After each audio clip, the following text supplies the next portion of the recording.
Hi,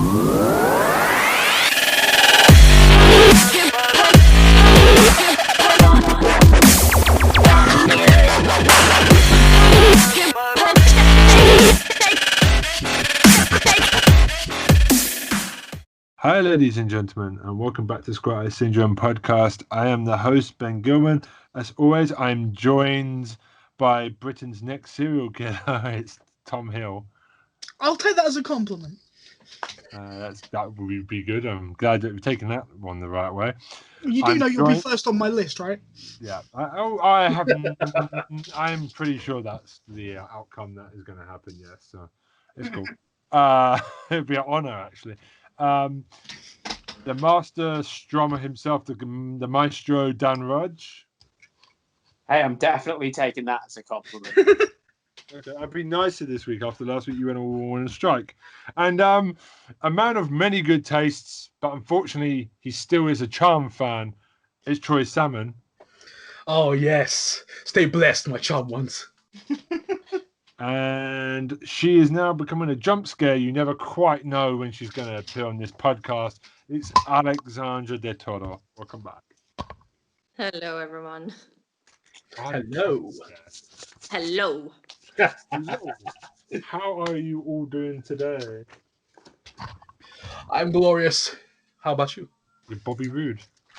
Glorious. Yeah, enjoying the sun. I'm doing really well. Okay. I'm now ever so slightly concerned because this is the third independent person in my yearbook at school. I was voted most likely to become a serial killer. In my yearbook at uni, I was voted most likely to become a serial killer. Damn. And on this podcast, I've been considered most likely to become a serial killer. I think, Alex, we need to check the workplace office to make sure there's no dead bodies stuffed in a cupboard somewhere. That's all I'm saying. Oh, yeah. I mean, that is really Tom. I'm going to have to put in some checks. In the office. Have you checked? That's every DBS check I've ever had. Has anybody checked the office in the last year? Is the janitor dead? Nobody's been there to check. Yeah, well, nobody's been in the office for a year, so you wouldn't know. That's exactly how you would get away with it. This is how serial killers work, Tom. Exactly. Yeah, well. Yeah, well. He's just like, yeah, well. My fatal mistake was admitting it on a podcast. There you go. Brilliant. Okay. Oh, God. Okay, I'm going to start us off because I always find it hard to talk about shows. If I get it out the way, then it's like an injection, vaccine. It's done and over with, and then I can relax and listen to the rest of you.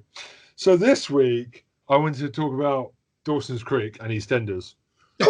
No, I'm joking. No. Oh my God. I was about to get into that. Dawson's Creek. Let's go. I'm about to get into I slightly got excited about Dawson's Creek. Yeah, exactly, Alex. Yeah. I mean, we can talk about Dawson's Creek, but it's not the pick. But okay, no. Go. Oh, see, I've already got this podcast off to a disappointing start. Oh, lovely Dawson. Dawson's Creek. He has a weird forehead. Fine. Okay, so what I did want to talk about is maybe Dan and Tom would be. I think this is in their wheelhouse this week. Maybe Troy's. Maybe we should also explain to Alex what these shows are. So I want to go with two BBC sitcoms. So, all right, then. Okay, if I said the words Victoria Wood to you, Dinnerladies. Yes, because we haven't spoken about it before. No, quality show. English Quality show? Indian. Let's do it. Let's do it. Do it while the mood is right. So the series is set in a canteen of a fictional factory in Manchester. It's basically written by Victoria Wood, who's sadly no longer with us, one of Britain's greatest comedians of all time. Mm-hmm. And it's got Julie Walters, Thelma Barrow, Andrew Dunn, Maxine Peake. Maxine Peake in one of her first roles, yeah. Anne Reid. Just it's like a really good all-star list. Yeah, it's a who's who. I mean, it's just basically a day in the life of these people that do the dinner in the canteen for the staff. It's really funny. It's very, how do you say it, offhand. There's no big plot in each episode. It's just the day thing. Tom, would you be able to give me some more on this? Yeah, it's about the boring things of life.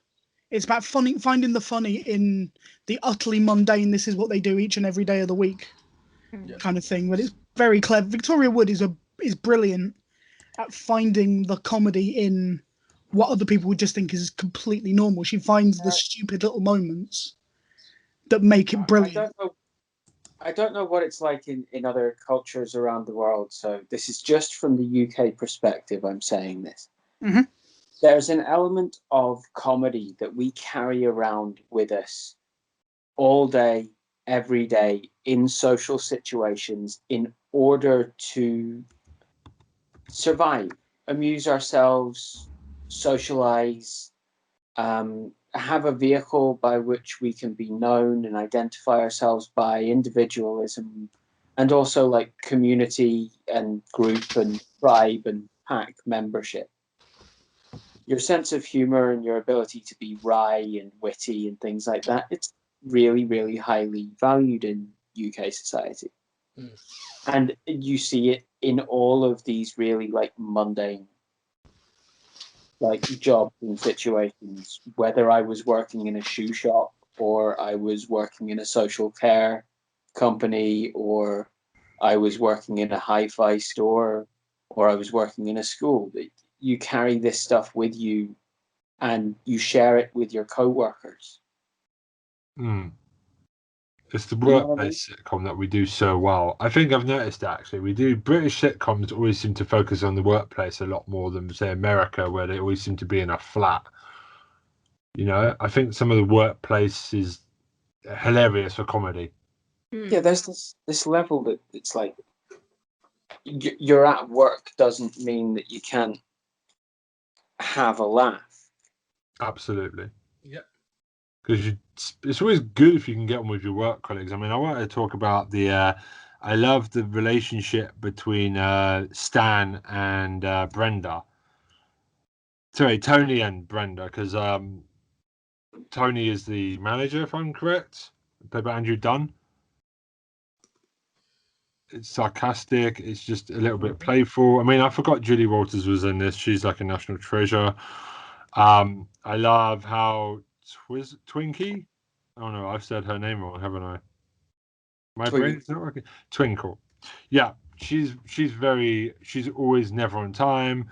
She's very snarky, very sarcastic, and then there's the mild-mannered Anita who you just want to protect. She's really quite sweet and innocent, and it just works. There's no major. It's just funny, gentle funny. I mean, Victoria Wood's way ahead of her time because I remember when I was growing up, she was one of the few female comedians in Britain, next to maybe Dawn French and I can't think of many other people around the time. The pioneers. Victoria Wood's one of those ones that sort of, as well as being one of the only sort of televised, championed on TV female comedians of the era, because it was really difficult for a woman to break through in those times at all, regardless of how good she was, regardless of how talented she was. He did it.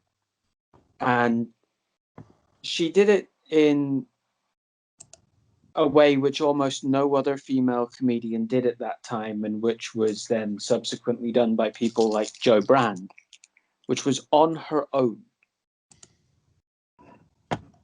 The other female comedians who came to prominence did so as part of an ensemble group where they were either working with men and gaining popularity at the same time, or working in a female-only group, and that was kind of their shtick and their gimmick, like French and Saunders. Perfect. I mean, also, I always like her stand-up way of she always seems like she's just talking to you like a mate down the pub, you know what I mean?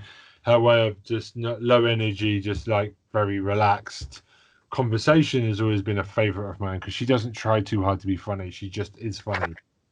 You know what I mean? So that's the first one.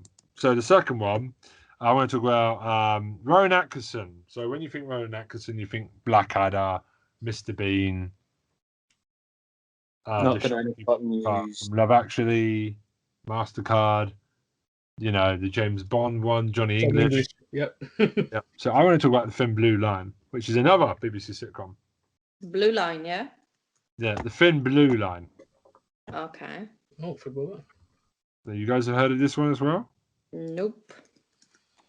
heard about it. I used to watch it, but I don't really remember it too well.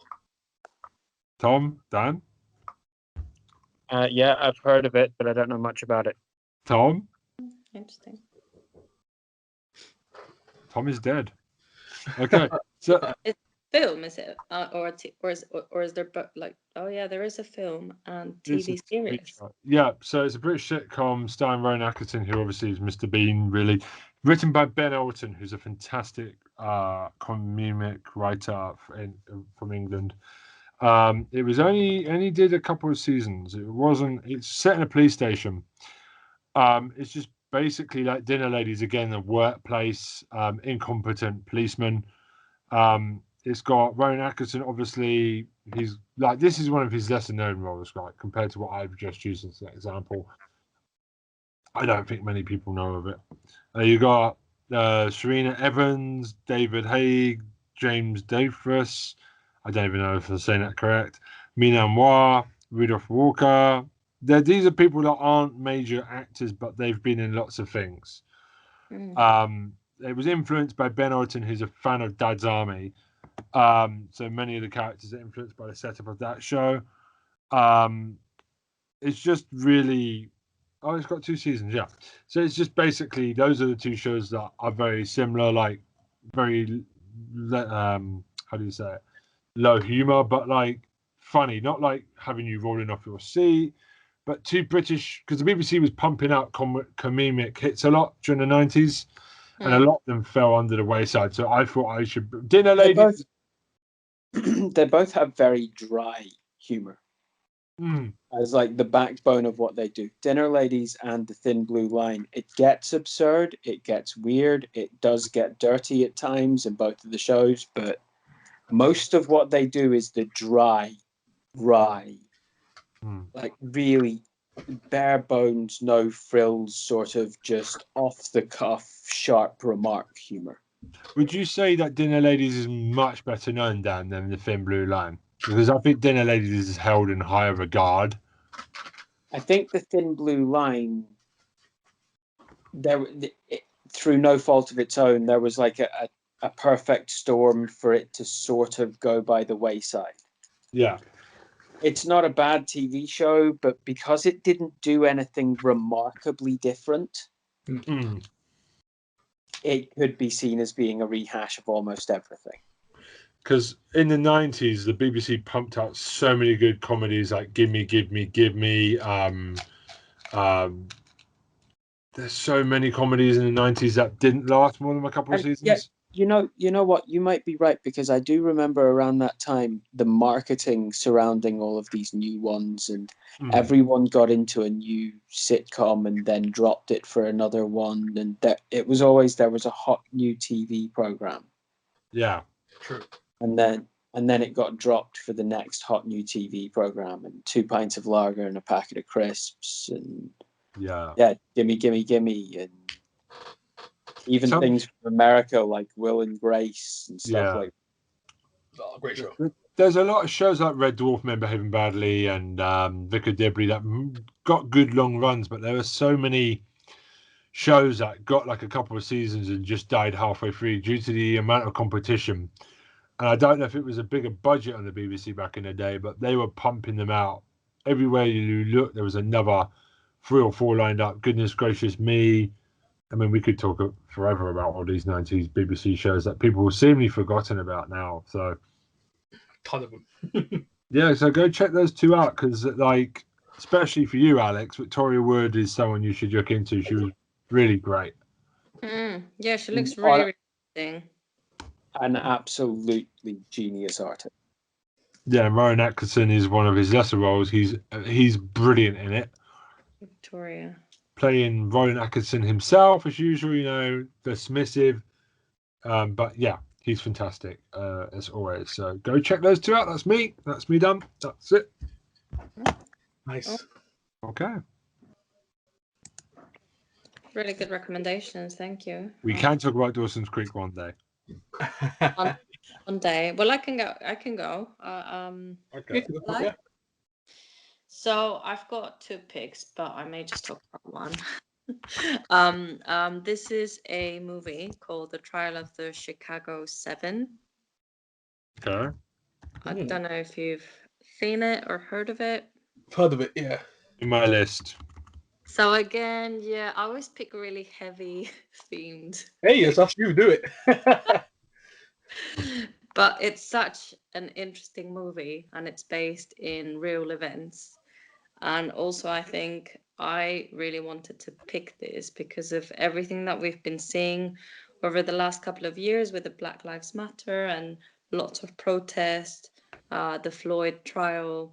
It sort of makes me feel like, you know, this movie is related to the 1968 really violent encounters between police and a lot of protesters. That was because of they were protesting against the Vietnam War, and they wanted it to end because during that summer in 1968, a lot of soldiers were dying, and there was also a lot of they were trying to protest about equity, rights, and a number of many people were arrested, obviously, after the riots. But anyway, there's also a really good cast. I don't know if you've heard about Sacha Baron Cohen. Yes. Ali G. Over here, he's big. Yeah, big guy. Boom. So yeah, so he's on it in a bit of a serious, not really serious character, but he does a really, and there's other good actors like Eddie Redmayne, Yahya Abdul-Mateen, Jeremy Strong, Joseph Gordon-Levitt. I think I'm saying that correct. Right. Yeah, You're talking about a who's who of who can act. Yeah. So they each do one of the 7 activists that go on this trial, which goes on for several months. I'm not going to say what happens because then I'll probably spoil it. So watch it. One of them, it was initially 8 which were on trial. One of them was separated and was the only black man who had his trial afterwards. But you can clearly see a lot of those inequalities and biases from the judge doing some really awful things throughout the trial, like gagging the only black member who's being tried. So there's like, you know, it's one of those things that is it's not an easy movie to watch, but it's part of the history. I think this also happened right after Martin Luther King was assassinated and someone else. So there was a lot of tension.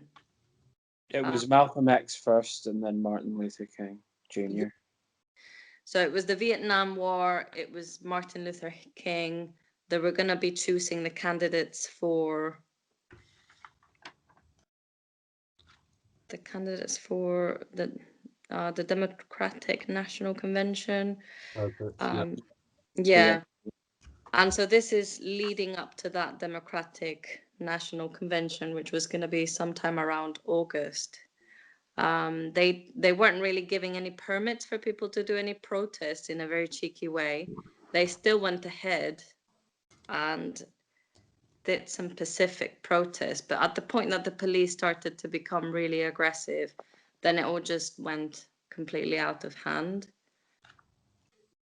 So I mean, if you're interested in sort of these kinds of themes, I think it's a very important movie, just to see that, you know, 1968, this is now 2021, but we still see few things. With a pinch of salt, because after all, we are talking about a movie version of things going on here.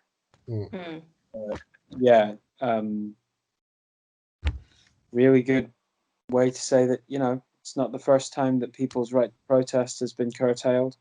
And it's an important conversation to have at the moment because, you know, personally, I feel peaceful protest is not a problem. Should be allowed. So we are having these interesting times where people are really beginning to question decisions made by governments now. So this is a very timely film. Yeah, it's very timely. We've now got the kill the bill hashtag going all over. That's recent, you know, that's got a few weeks, I think. It's, you know, I feel like you were saying, Ben, things are a bit tense, you know, with what's happening and not being able to congregate or go on protest because of the virus. You know, so, you know, it's just good to see. If you're very interested in this topic, you can also watch another film called Judas and the Black Messiah. Oh yeah, I heard about that. Netflix. Yes. Check that out. About the Black Panther movement. Yeah. Yeah, again, it's not like a very fun movie, but it's super interesting because that's about one particular about the Black Panther group. Yeah. So very, very interesting. Yeah. And so watch them. Kill the Bill sounds. That's what ITV did to the police show The Bill in 2004, yo. Kill the Bill. Kill the Bill, is that what they did? Yeah, there's a famous police drama. It's like EastEnders, but with cops. Really popular. I just think this is great because it does. To be honest, I didn't really know much about this until I watched these two movies. Quite frankly, and it just really opened my eyes, and you know, it just makes you reflect on, you know, 30 years ago, you would think, and now you would 50, 60 years ago now. 1968. 1968. Yeah, 50. Yeah. So yeah, exactly. Yeah, you're right. Oh God, I'm terrible counting. So, but anyway, it's a long time, and it's crazy how things can kind of seem like, oh, has this happened before? Yeah, it has. Doesn't feel like we've moved forward as a species, does it? Sometimes you see, like I was reading a report today. People are so desperate to go shopping, and you're like, really, is that the thing? You just need to buy loads more things. I look around my house. I don't need to buy many things. I'm going to keep saving my money. But I understand the freedom to go where people like is the main reason. That's what they're focusing on now. Is that there's a bit more freedom for people again. That's the positive thing, I think. That's Hey, no, agoraphobia is the new black. Probably, yeah, because we've been, restrained for such a long time. Yeah, but it's good to see people smiling a bit more now and being out again, and hopefully now we can all get back to some resemblance of normal, and the government will overturn their trying to ban. Yeah. Well, they've held on to their emergency COVID powers, so up until October. Yeah, which gives them enough time to make them permanent. Yeah, that's the problem. During COVID makes a bit of sense, but after COVID, when people can start protesting peacefully again, it shouldn't be blocked. That's the thing where people are worried about, I think. Yeah, that this carries on. Yeah. So anyway, don't vote for Boris Johnson. Anyway, no, I'm joking. You can do what you like. Okay. Yeah, no, I mean, just watch. I mean, learn. I guess it's really important that we keep our minds open. Yeah, don't turn a blind eye to things just because they're difficult to look at. Question things. Question everything. Yeah, defo. Yeah, that's how we progress as a species, is to have these conversations and get feedback from everyone. It's always good to have a chat. That was a really good pick, Alex. Oh, cool. Glad you guys. That sparked really good conversation. Solid. Yeah, very good. Well, I'm glad you like it. I hope everyone else does. For Lovely. me. Okay, so who's next? I'm not following that. You have to follow at some point. I want to put somebody else in the firing line first. I'll go next. Go on then, Troy. Was ready? Okay. The floor is yours, sir. Most of mine's gonna be a follow-up, to be honest. Nothing really new. So how is Winter Soldier and the Falcon Winter Soldier doing this week, Troy? Yes. I knew. Yes. There we go. I was waiting for someone to bring it up. Go on, Ben. My nice one, Ben. Nice segue. Much better than WandaVision. It's not even funny. This latest Ben, episode. we know you don't like WandaVision. Just it was okay, but my God, this is back to MCU levels. I'm going to shout it every week. Oh, MCU. They've outdone themselves with this show. This show MCU. No, MCU. So good. MCU. So good. During the pandemic era as well, when they filmed this and it got halted and did it again, and I was like, "It's gonna be problems," but then they just hit it out of the park this season.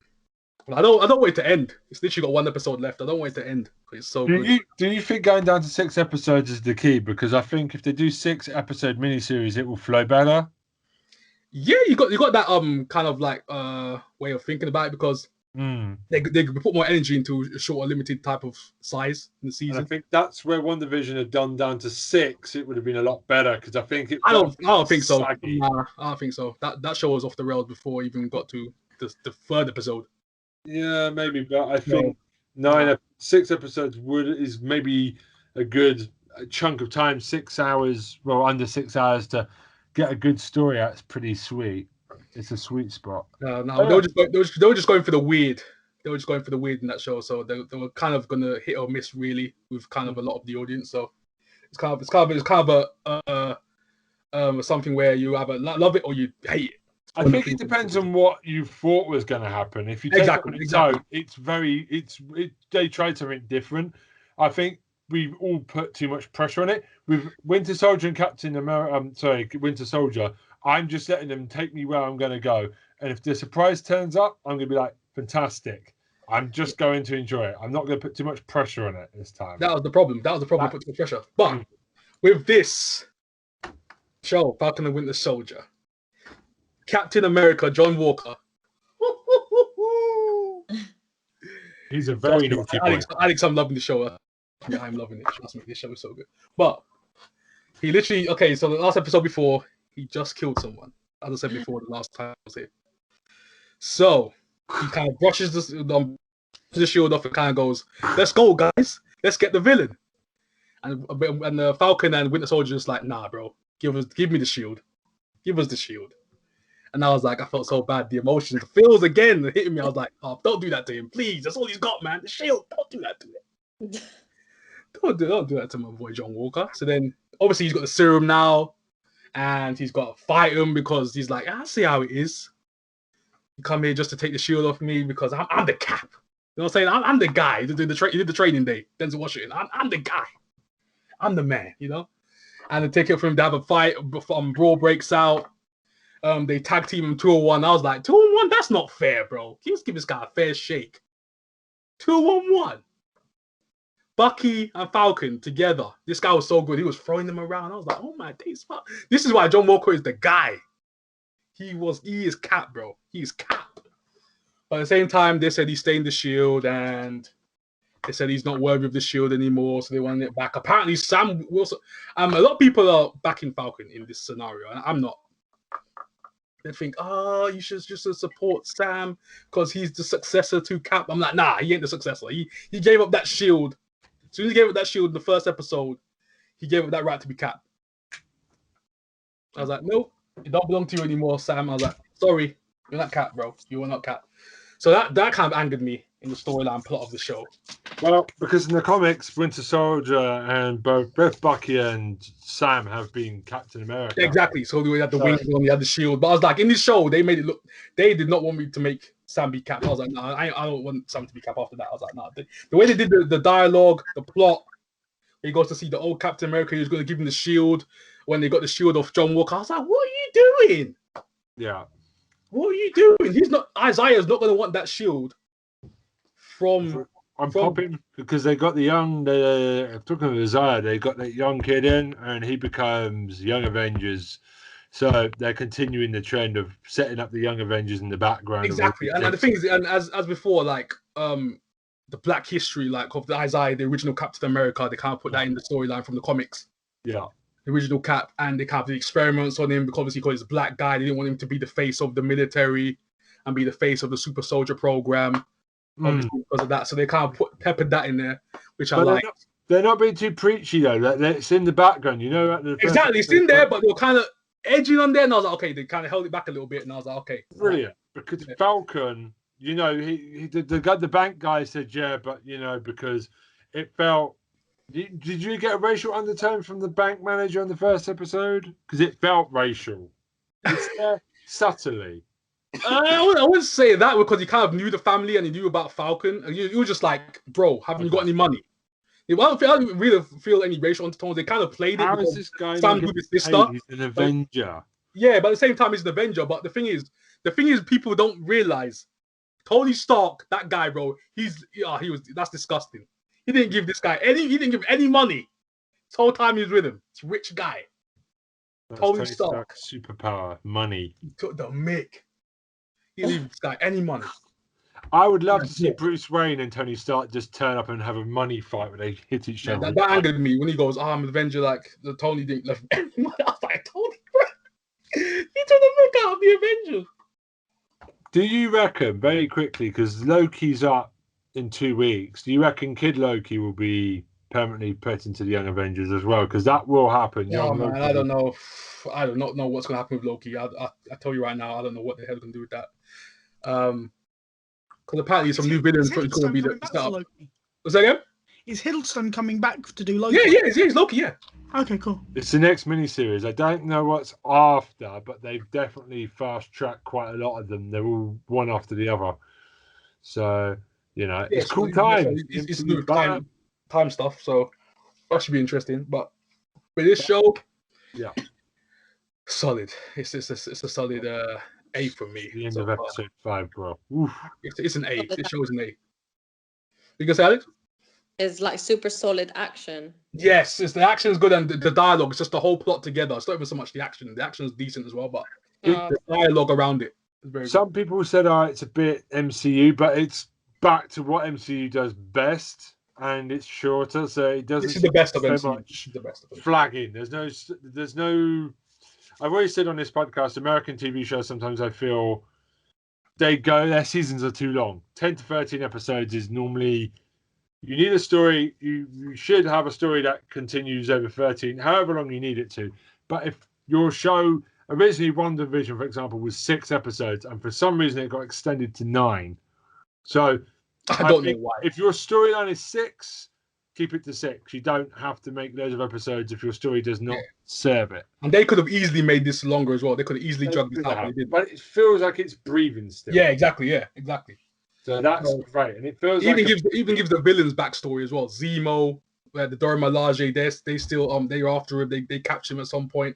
And for me, the cameos in this are much better. Are brilliant.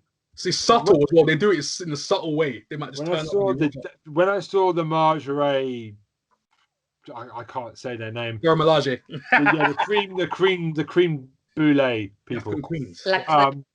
Yes. When I saw them turn up, I went, "Oh, I know what that is, Black Panther." I'm like, "Yo, this is awesome! Like, that's kind of cool." You know, little universe callbacks to the films. Yeah, good. Oh my days! And the thing is, Alex, Tom, Dan, Ben, the backstory of John Walker, the Captain America, when they bring him back, because they literally break his arm at some point. They take the shield off him. This is how far they went. They broke his arm. They broke this man's arm. They really wanted that shield back. They were like, "This shield is mine." So they've definitely they went too far. Yeah, to quote Monty Python, he's not the Messiah. He's just a naughty boy. So he's a very naughty boy. Quote it right if you're gonna quote it. Look at that. Damn right. No, Dan and Tom. Oh my! Thank you for correcting me. So then after that, literally, the military get a hold of John Walker, and then they take away all his benefits because in the public eye they've seen what he did. They apparently say it was cold blood. Well, obviously, they didn't care about it because the public saw it. That's why they did something about it.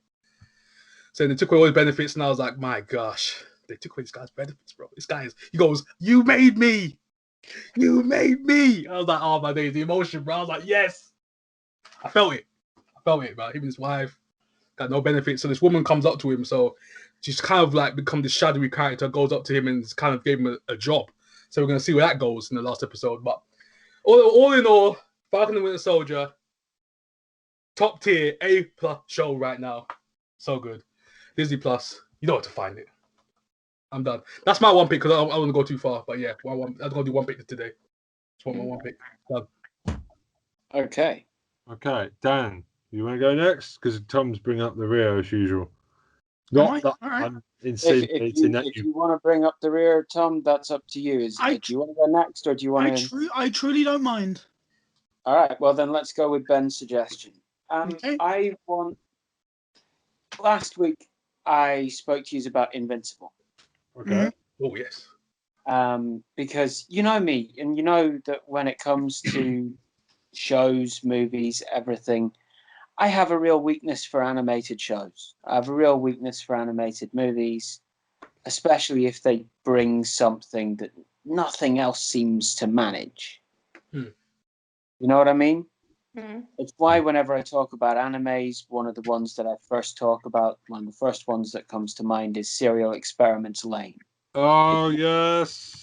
It's not one of the best animes overall in terms of performance at any selling level. It's not one that a lot of people would even know existed. But whenever I first saw it, it had such a massive impact on me that pretty much everything I've ever drawn a picture of ever since has had some sort of influence from that TV series.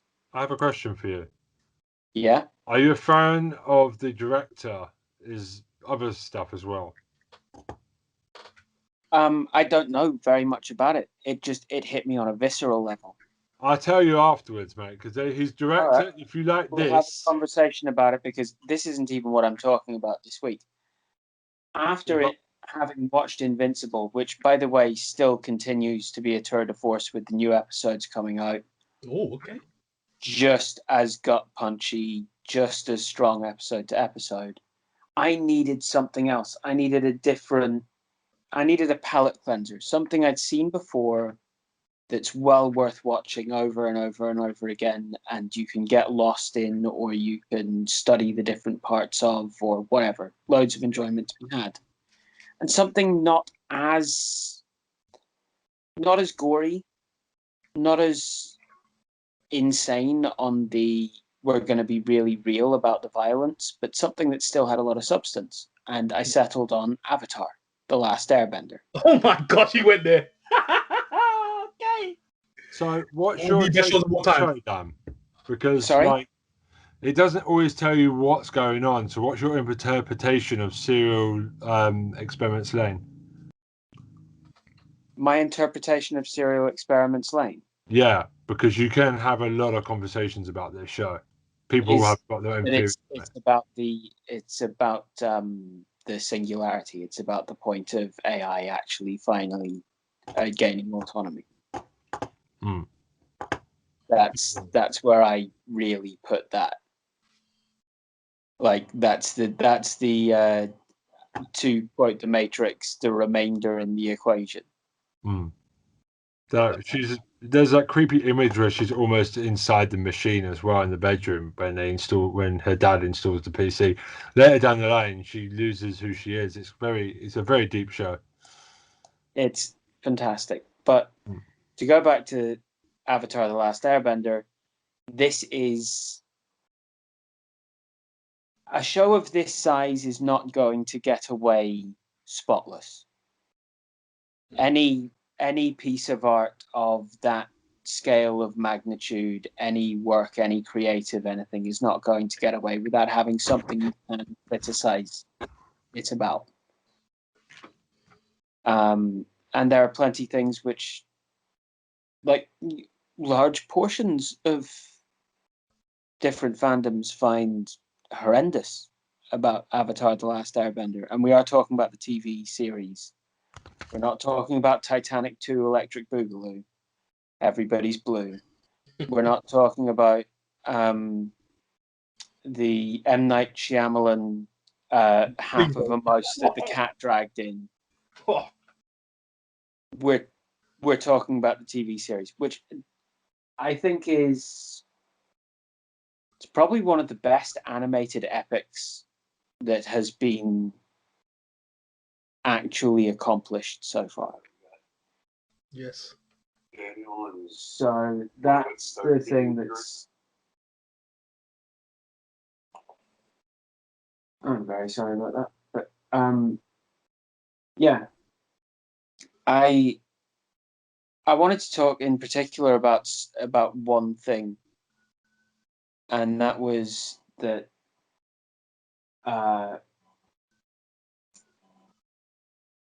Zuko.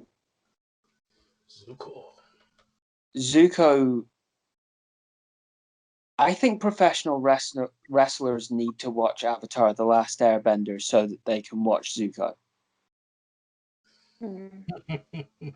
I think that professional wrestlers, yeah, they need to watch him because he is. Oh my god. I'm sorry, guys. My battery's gonna go. I'm very sorry. I'm gonna cut off in any second. Oh no. I don't know why. So we're gonna be left in the doubt of Mr. Suko. We're gonna be like, no. Back as soon as I can. It's on charge. I'm very sorry, guys. Don't worry about it. We got you. We got you there. If I don't mind. Have we lost him? I think we lost him. I think it's Tom's time. Mr. Tom? It's time. It's time. Should we give him a few seconds to try and come back, or should we just crack on? He still looks as though he's there, but it's like his phone's just like gone wonky haywire for a bit. I think maybe go for it, Tom. Yeah, I might just go for it. You can just come back in and finish it off. Fair enough. Ay. Hey, Shelby, this is live, guys. This is what happens in live. Yeah, live TV. Yeah. Right. Okay, so I'm going to assume, Troy, that you are going to let me down again for the third week in a row and not have finished The Flight Attendant yet. Wait, no, I told you it's got to finish at the end of this week, so it's not done yet. Not yet. You still haven't finished. You are useless, man. What do you mean? I told you, man. I told you 3 weeks. So it's going to be this 3 week. weeks. This week. I told you. Oh, yeah. Wait, I'm almost there. I'm on the 4th episode, so I'm almost there. Yeah. All right. We will speak about this when you've actually got around to finishing it. 4 episodes left as well. Is it really good, Flight Attendant? Really good. The Flight Attendant, yeah, it's good fun. I definitely recommend it. Right. But I'm not talking about it until Troy's actually finished it through it. Just because it wouldn't be fair on him if I started wait until I finish it. Yeah, he's gonna wait. Yeah. So Troy's keeping me waiting. I finished it a month ago, but Troy's keeping me waiting on this one. It's just so good. You know, you want to savor something. Just so good. It's true. It's true. That's true. I have gone back and watched it again since I watched it. Wow. Right. So I'm going to talk about a couple of shows this week. Unfortunately, I've been trying to kind of broaden my range of shows, but I've got loads that I haven't finished, so I'm going back to a couple that I haven't watched in years. But absolutely, well, one of them I absolutely love. The other one, I could take or leave. First one is a very, very famous sitcom called Porridge. Do you guys know this? Yes. Yeah. Classics. Nope. So you don't know? Well, basically, it's Ronnie Barker, who was one half of a comedy duo called the Two Ronnies, and it's set entirely in a prison, and it's all about the prisoners getting one over on the guards and that kind of stuff. And it's just very funny. It's very simple, but it's absolute comedy gold. It is laugh out loud every episode. They did 3 series, and I think they did 6 episodes to a series. So there's only sort of 18 episodes, but there isn't a weak episode in this show anywhere. No, never. It is that damn good. It was written by Ronnie Barker, who is a genius, and Ian LaFrennay. Yeah. And these guys are just, comedy geniuses from the 70s. And it's so beautiful. There isn't actually anything else I can really say about it. It's that good that it's just, it's one of these things that you must watch. Alex, you're getting a lesson in good British comedy this week. Would you, Troy and Ben, you know the show. Would you agree with me? Yes. It's a classic. Guaranteed it's a classic. It goes in the Museum of Great British Comedy. It's always in the top 10s. It's always in the top 5. Okay, I brought it down a bit, but it's definitely top 5. Guaranteed top 5. But yeah, I mean, it's it competes with like 40 Towers and Only Fools and Horses for being the best, in my opinion. What is your 5? What's your top 5? Oh, no, Go on, that's tell me. I don't know, because you sound like you solidified your 5. So. No. See, 40 Towers and Only Fools and Horses, I think, have to be there. Porridge, for me, yeah. It depends. Are you talking TV? Are you talking radio? TV. TV, okay. Sticking with purely TV. Ooh, Blackadder, I think, has to get in there for me. Definitely. And I don't know, man. The 5th one is difficult because I don't want to leave Coupling out because I adore that show. Oh, Coupling is good. Coupling is good. I saw it the other day and I was like, oh. Yeah, Coupling is solid. That's another one for you, Alex, because we've done 2 specials on it. That's how good it is. Yeah, we're not going back onto that one again. The last one you mentioned, because I was looking at Blackadder. Blackadder, yeah. Coupling. How do you write that down? Coupling. Oh my god, I've never seen that word. I think you'll like it. You like the show. Yeah, it's a damn good show. Friends, and it's nothing like Friends at all. No, but that's what people compare it to because of the lineup of the characters. Yeah. But like couples, but coupling, like. Yeah, so it's about people getting together, coupling. So people becoming couples, basically. And it is funny. Definitely. It is very, very funny. It's crazy. I love it. I mean, like I say, it pushes towards being in my top 5. It probably doesn't make it just, but it's one of the best things that came out post 1990, sort of 97, 98. It's one of the best of the more recent sitcoms, even though it's now, what, 20 odd years old? Yeah. Jesus, that makes me feel old. I was a teenager when that was on. That makes me feel very old. I don't know Tom's real age, but when he says things like this, I think he's definitely older than me. I'm pretty sure I am older than you. I'll be 39 this year. Yeah.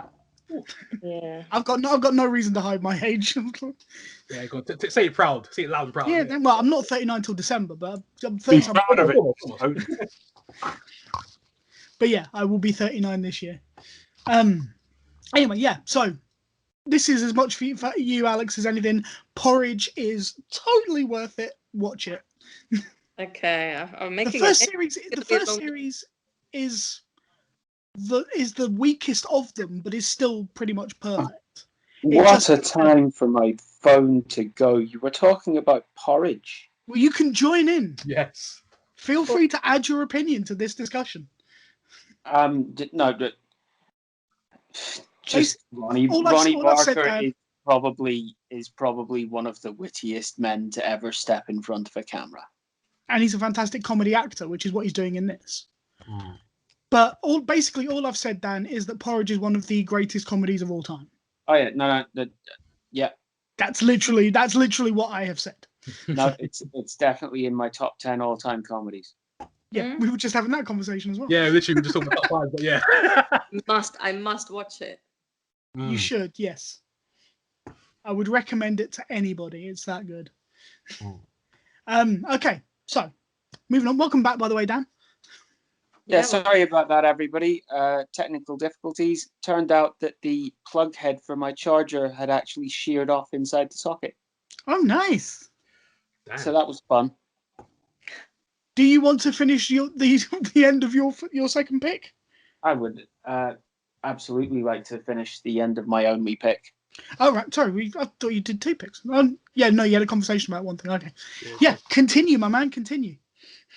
The whole thing that I want to talk about is just basically things about the story more than anything else. Things about different characters, some quotes, stuff that happens. And I want to start with Zuko, because Zuko begins Avatar: The Last Airbender as the primary antagonist. He's on a hunt for the Avatar. He has to find and capture the Avatar to restore his honor in the Fire Nation as the Prince of the Fire Nation.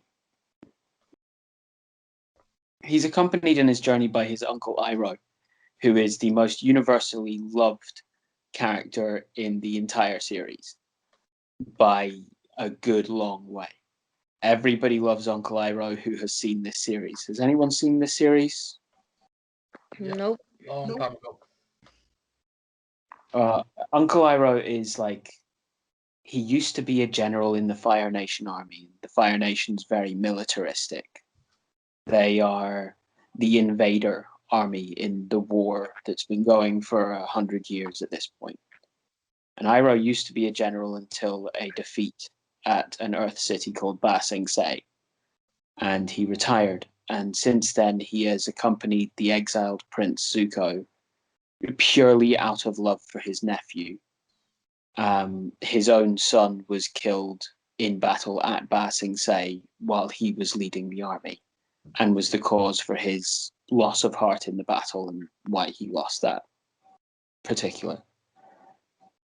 Iroh is a source of just pearls of wisdom.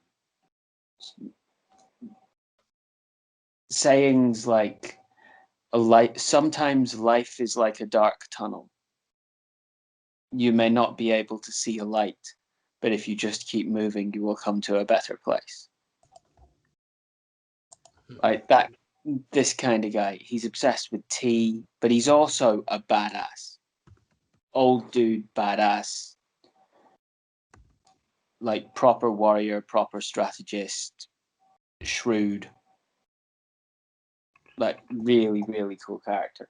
And he's mentoring Zuko, and Zuko's coming up against the Avatar, and he's getting into conflict with his sister, who is a master manipulator and appears to be just more skilled at pretty much everything than Zuko is. Just able to do things better, able to be more calculating at all times. He's throughout the first two series of this, we're talking about someone who's either Zuko, the character, is either conflicted but going about business trying to force his dominion and his will onto reality, or conflicted and doing things because he can't help it and just feels too strongly that it has to happen, but then afterwards almost punishing himself for not forcing his dominion and his will onto the situation more. He goes through such an amazing character arc, and it's a real slow burn. And the only thing I can compare it to is if you are a wrestling fan. I'm a massive wrestling fan, so are the guys on this podcast. And the slow burn heel turn that CM Punk did versus Jeff Hardy. I knew you were going to use CM Punk. But then applied in the opposite direction is Zuko's storyline.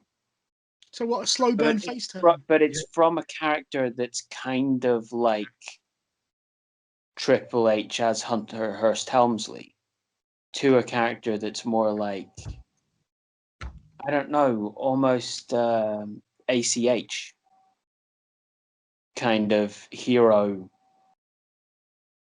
role whenever he's being a little bit more edgy. Or even a CM Punk or AJ Styles face. You know, I'm still a badass. I still have edge. Yeah, that kind of Hmm. thing. And yeah, he becomes a really, really cool guy, and it's incredible to see all the nuances of all the different relationships he has with the Avatar Aang himself, with Aang's companions, with his uncle, with his sister. One of his sister's friends is someone who's always had a crush on him, and it's interesting to see how love blossoming between them actually forces their characters to develop even further. And like, it's like changings of priorities. It's really, really well done. I've just done a bit of research, sorry to interrupt, just to recommend you. The artist on Serial Experiments Lain, Yoshihito Toshi Abe, you might enjoy Habane Ramne Technonize and welcome to the NHK, Dan. I think they'll be right up your street if you haven't watched them already. Just before I let those in for you. Well, I'm not going to write them down now, but after the call, send me the message and I'll note it down. Cool. I'm pretty much like, I want to talk about a couple of other relationships and a couple of other characters. Because the relationship between Iroh and Zuko is wonderful as an uncle and nephew. Aang and Katara are this best friends, absolute support that very, very slowly blossoms into love and has to face an awful lot of difficulties along the way. The actual sort of finale moment in the show is sort of most of the culmination of that story. And that relationship really helps everything move along. It's not as pivotal relationship as Zuko and Iroh, but it's nevertheless one which you follow, and at times it can be a bit annoying, a bit twee, because they are laying it on a bit thick with the I've just done the wrong thing and now I'm too embarrassed to do the right thing kind of stuff that goes along. But yeah, it's still cool. And then there's their animal companions. There's two animal companions in particular. One's sort of a flying lemur thing called Momo, who is always into whatever there is, like into every drawer and every basket and going and searching through the things. And the moment there's a bug, Momo's pounced on it and is munching on the damn thing. Like, real sort of comic relief done well with the cute animal factor thing done well. Semblances of intelligence without actually having to be a talking character. Just, yeah, it's fantastic. And then Appa, the sky bison, this massive furry six-limbed thing that just floats through the air for some reason, that all these kids just pile on the back of on a saddle and just go hopping off around the world. No one bats an eyelid. In the middle of a war-torn planet as well, you know what I mean? It's like, yeah, it's just three children on the back of a giant flying bison no one's fucking seen before. And, yeah, It's like, yay, jumping off. So you're travelers, are you? No concern, nothing. It's absolutely fantastic. It's really well set out in terms of the storyline and the pacing. The relationships between all of the characters have the nuances of the characters themselves, from the blind earthbending master, who is a rich girl who can't stand high society life, to the brother and the sister from the tiny water tribe who go out and see how big the world is, to the avatar who is 100 years old but at the same time still only starting his journey and yet filled with a century of remorse and no actual life experience. It's brilliant.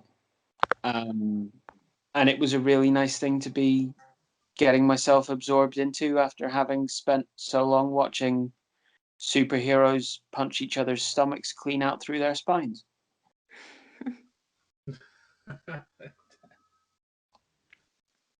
And that was it. That's what I wanted to talk about. Cool. Well, Avatar: The Last Airbender gets a 37 out of 42. So this show is really good. I have to watch it. Yeah. Yeah. It's a near perfect show. But it's a kids show anyone can watch and enjoy. It's all right for anyone above the age of, say, 8 years old to watch, and they will actually get most of what's going on.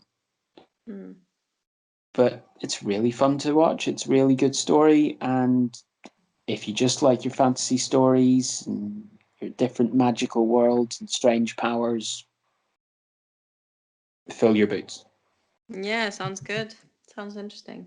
Definitely. Avatar: The Last Airbender.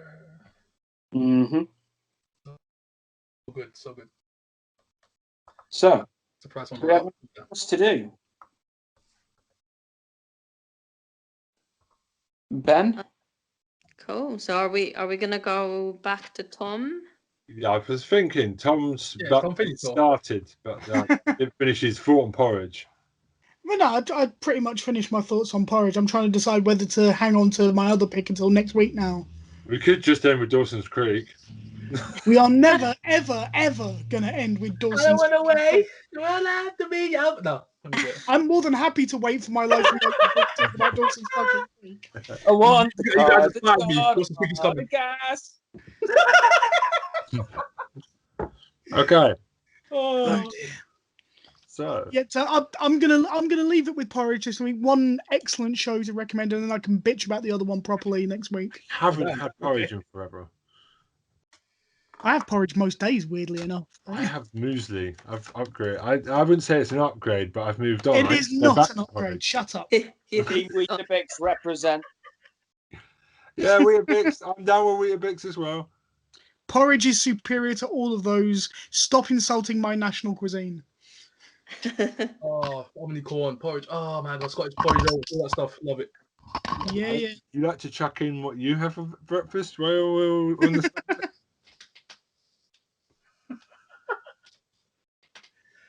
Oh god. Oh dear, oh dear. okay. Yeah. Alex just one last doesn't eat thing. breakfast. Sorry, Ben. Does Alex eat breakfast? I do, yeah, I do. Ooh, When what I've got would- time, I have like the full enchilada, you know. Okay. Nice. Damn. Full enchilada. Making sure I know what a got full food when enchilada. I've got time in the morning. But when I'm rushing, yeah, granola with like yogurt and yeah. Yeah, fair enough. It's not super exciting. I like, the big breakfast. But that would be the usual. See, now I wanna. There was a show called The Big Breakfast, and I would love someone to bring that up one week. I was just thinking that. Dun dun dun dun dun dun dun. But which iteration are you talking about? When Chris Evans did it, or are we talking Johnny? What's his face? There's a lot of fun. There's a lot of love for Johnny Vaughan's version. Johnny Vaughan's was a very good time in that series. It's underrated. Chris Evans is obviously Chris Evans, but like Johnny Vaughan's underrated, mate. Zig and Zag. Johnny Vaughan and Denise Van Outen were a brilliant pairing. Yeah. What a great team. Yeah. Okay, how can we mention another TV show and get them talking even longer? Shush. And that's what we do, man. mate. That's what we do. All I was going to say is, do you remember last week in the emails they were asking about us watching Russian shows? Yes. I have now got 3 on the go at the same time. Oh so my I days, will Tom. be Don't do bringing it. You're ahead of me. You're ahead of me. You're ahead of me, Tom. That's why I brought something old to the show, because I've got 3 that I'm working on right now. I have to admit, for next week, I'm going to have to watch some new stuff because I don't want to keep relying on my old shows. So I'm going to have to go and watch some new There's stuff. nothing wrong with relying on old stuff, man. Yeah, No, don't it's worry cool. about that. It's cool, but I'm going to bring some new stuff because I've got a week off, so I've got plenty of time to get the... I got a Oh, few you're I've been working skiving on. for a week, are you? Sorry, Dan. What you were saying? Just agreeing, I've got a couple of new ones I'm working on as well. Definitely. I've got like... When have we got the anime or whatever? Aha! Yes. Right. So we're 2 weeks away from, and I will tell you guys off the thing the date that we're recording, so you've got 2 weeks head notice. Yeah, we have got a very special guest for 2 weeks' time. I will let you know more from next week. Okay, cool. A very special guest. Awesome. You know, Do we have any emails this week? Not this week. Nothing's come into the officially main email address that nobody ever emails. Oh no, we got one All message that- on the YouTube. It was all that talk about beards. It put people off. You got one message for what? It's for Dan. Okay. So this is from Adrian from Newcastle. Lots of Newcastle listeners on this podcast. Like Newcastle. Lovely part of the world. Lovely people. Except for Biker Grove. Good comedy club. Exactly. So he's got a question for Dan. Like, he obviously understands, like, loves the podcast. He's having a hard time understanding what Dan looks like. So would Dan, like, once again, like to articulate what Dan looks like? All right. To be honest, I don't think he's got any idea of what any of us look like, because I think I can do this by features, right? okay. Face-wise, in general, we're looking at some combination between Jack Osborne and Jack Black. Yeah, that's fair play. Actually, I'll give you that. Is that fair play? That's a reason. More Jack Osborne, but yeah. You're a Jack baby. Okay. We're about 70% Jack Osborne, 30% Jack Black. Right? Yeah, I'd agree with that. And hair-wise, basically think grown-up Harry Potter. Okay. Basically, my hair doesn't really do one thing or the other. It doesn't curl up tight and it doesn't like sit flat. It just kind of decides where it's going to be today, and that's where it is. Also, brown, sometimes goes blonde in the summer with the sun kind of hair. Light brown, ginger beard, usually mustache, goatee, keep the rest shaved. I'm your average stocky dude. Gotcha. Okay. There we go. So now I can no longer call him Ginger when he's not Ginger. Right, cool. And who's the person behind the TV on the Syndrome logo? Oh, I can't tell you who that is. I know who that is behind the TV, but I'm not going to reveal that. That's a secret that we're going to keep until our dying breath. That is, we have to have secrets and a bit of mysteriousness on this podcast. Mm-hmm. All right, so. And why you can't say it's Sammy the Ghost? We could say it's Sammy. As long as she doesn't sue us, it's all fine. Can Ghost sue us? I hope not. Okay. I don't think Sammy would know the first thing of how to. Let's hope she never finds out. I can't. All of the things she'll have learned from it will have been from animes about courtrooms. Oh, good. Oh. So Alex, would you like to pimp your website? Oh yeah, well, I mean, if you guys want to have a look, what I do on the side, apart from working in social care, check my website out, is adeltoro.com. And yeah, send me a message if you want to inquire about sessions for therapy. I like it. Okay, that's www.alexdetoro.com. Editorial. Yeah, so A, just A, and my last name, Del Toro. Deartolo.com. Sorry, thank you. Cool. Yeah. We put that in the link for every episode. And also, I mean, if you've got any feedback about the webpage, let me know. I'm always up for any comments or anything. Gotcha. From what I saw of it when I checked it out, it's just really nicely laid out. Oh, thank you, Dan. Yeah, I put some effort into it. Very. I think. I wish Dan was that nice to me. He's pretending to become the bully on this podcast to me. Harsh, man. No, I'm joking. It's fine. All tongue in cheek. No, it's cool. Ben, when you do something worth praising, I'll praise you. Toughest person I've worked with. Oh god. We'll talk about it another time. Talking is always good, which is why therapy. Talk.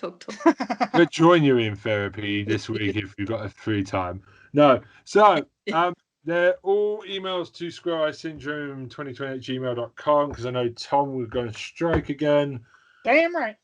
Damn right. Troy, do you want to pimp your thing on YouTube, which I don't think we do? Oh, yeah, let's do it. All right. Legend of Old 101. Twitter, Instagram, and YouTube.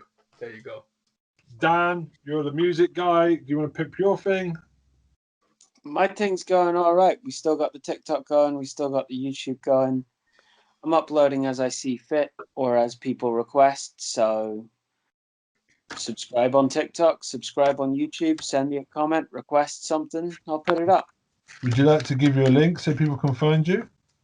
I will definitely put a link in the description to this video. Okay. And to this whatever. Okay. That is, we are a week away from the House of Animation launching as well. So it's all good. Everything is all funky. Right. Let's get out of town. Okay, so it's goodbye from me. Bye from me. Bye from me. Goodbye from me.